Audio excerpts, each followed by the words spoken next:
წიგნიერი ლიდერი ამ სახელწოდების პროექტ საპატრიარქოსთან არსებული ახალგაზრდული მოძრაობა დავითიანნი ახორციელებს. Ამ დროისთვის პროგრამის ფარგლებში სკოლის მოსწავლეებს პროექტების წერას ასწავლიან. სასწავლო პროცესი 4 კვირის განმავლობაში გაგრძელდება. პროექტში 150-მდე მოსწავლე მონაწილეობს. სამუშაო შეხვედრები დავითიანნის სასწავლო ცენტრში მიმდინარეობს. ორგანიზატორთა განმარტებით მეხუთე კვირას დაგეგმილია გასვლითი შემაჯამებელი შეხვედრა. აღსანიშნავია, რომ მოსწავლეების მიერ მომზადებული პროექტებიდან ერთ-ერთი შეირჩევა და პრაქტიკაში განხორციელდება. აღნიშნულ პროექტს მოძრაობა დავითიანი დააფინანსებს. პროექტ წიგნიერი დავითიანი ახორციელებს წლების განმავლობაში, რომელშიც ჩართული არის 25 სკოლა. სკოლაში არის შექმნილი ლიდერთა კლუბები, რომელიც დავითიანის პატრონაჟით მოქმედებენ და ყოველ წელს ახალგაზრდები ჩვენთან გადიან სხვადასხვა პროგრამას. ახლა მიმდინარეობს უკვე პროგრამა, რომლის ფარგლებშიც ახალგაზრდები სწავლობენ პროექტების მართვასა და წერას. პროგრამა შედგენს დროს გამოყენებული იყო ევროპული სახელმძღვანელოები, რომელიც ადაპტირებულია ასაკობრივ კატეგორიაზე სასკოლო ბავშვებისათვის. ყველაზე მნიშვნელოვანიც არის ამის ფარგლებში დავითიანმა გამოყო მცირე საგრანტო ბიუჯეტი და სკოლებს ექნებათ საშუალება თავის მენტორებთან ერთად შეარჩიონ მათთვის საინტერესო იდეები და მიიღონ პირველი ფინანსური მხარდაჭერა დავითიანის მხრიდანაც. ეს იქნება მათ ცხოვრებაში ერთ-ერთი მნიშვნელოვანი ეტაპი, როდესაც იდეიდან პროექტის განხორციელებამდე შეძლებენ თავის იდეას შეასხათ ხორცი და მიიღონ დიდი გამოცდილება. ამას ემსახურება, რომ ახალგაზრდებს ჰქონდეთ საშუალება გამოიმუშაონ უნარები, ღონისძიებების მართვის, კომუნიკაციის, დაგეგმვის, ერთმანეთთან კოორდინაციის, რაც სამმაოდ გამოადგებათ კარიერის დაგეგმვაში და თავიანთი ცხოვრების უკეთ წარმართვაში. მიმდინარე სემესტრიდან დავითიანში ჩვენ ვიწყებთ პროექტის მართვისა და წერის უნარების შესწავლას მოსწავლეებისათვის. ამას დაეთმობა 4 კვირა.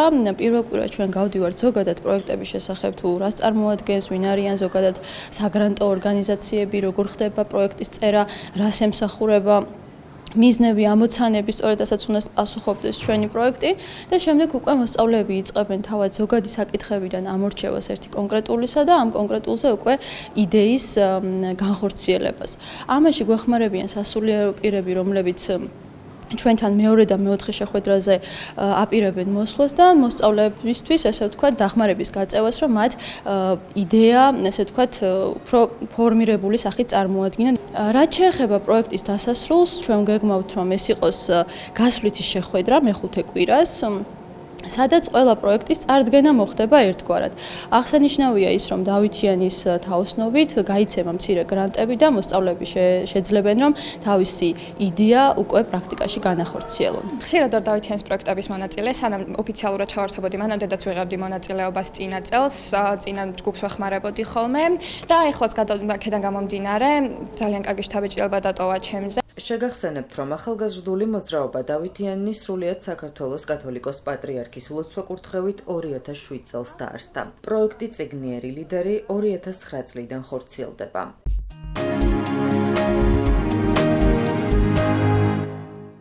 რა არის ტრიქინელოზი, რა გზით შეიძლება დაემართოს დაავადება ადამიანს, როგორ ავირიდოთ რისკები და რა უნდა გავითვალისწინოთ ხორცის შეძენისას. ამ საკითხებზე გაეროს სურსათისა და სოფლის მეურნეობის ორგანიზაციის პროექტის მენეჯერმა ვეტერინარმა მიხეილ სოხაძემ მედია ჰოლდინგ კვირას პრესკლუბში დღეს გამართულ პრესკონფერენციაზე ისაუბრა. მისი განმარტებით, ეს არ არის ბაქტერიული, ვირუსული, სოკოვანი დაავადება, შეხებით ან აირწვეთოვანი გზით რომ გადადიოდეს. ის მხოლოდ დაავადებული ხორცის მიღებით გადადის. სპეციალისტმა მოსახლეობისთვის რამდენიმე რეკომენდაცია გასცა. შეგახსენებთ, რომ სურსათის ეროვნულმა სააგენტომ 27 იანვარს დაავადებათა კონტროლისა და საზოგადოებრივი ჯანმრთელობის ეროვნული ცენტრიდან მიიღო შეტყობინება ტრიქინელოზის დადასტურებული შემთხვევის შესახებ.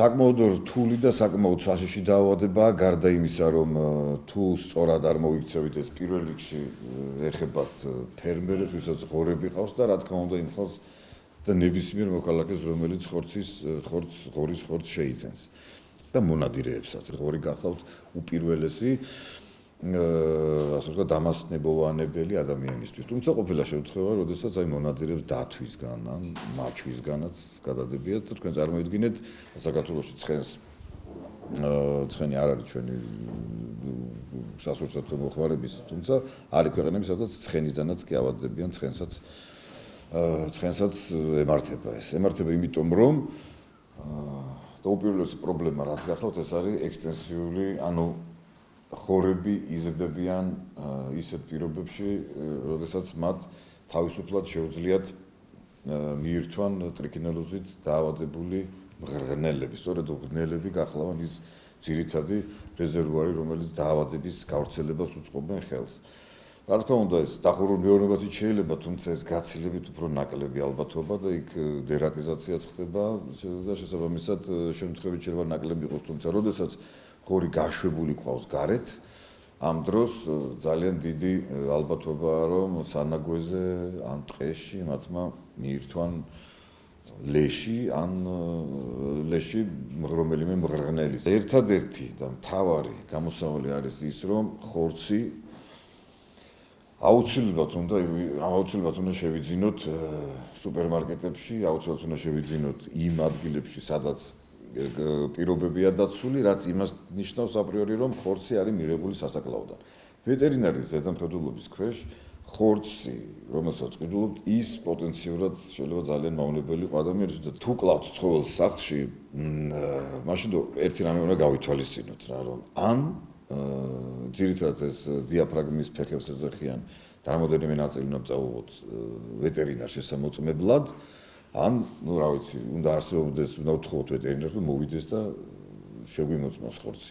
თუმცა ისევ და ისევ ხაზგასმით ვამბობ, რომ ადამიანი მხოლოდ მაშინ ახარ დაცული, როდესაც ცხოველის დაკლა და არა მარტო ხორის ხდება ვეტერინარული ზედამხედველობის ქვეშ.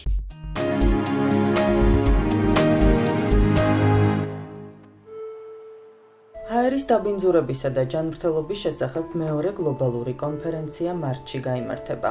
ამ ღონისძიების დაწყებამდე საერთაშორისო ჯანდაცვის ექსპერტები მსოფლიოს მასშტაბით მთავრობებს გადაუდებელი ზომების მიღებისკენ მოუწოდებენ. ჯანდაცვის მსოფლიო ორგანიზაციის სტატისტიკის მიხედვით ჰაერის დაბინძურება ყოველწლიურად 7 მილიონზე მეტი ადამიანის სიკვდილის მიზეზი ხდება. სპეციალისტების განმარტებით, ბოლო 10 წლეულის განმავლობაში ვითარება პრაქტიკულად არ შეცვლილა.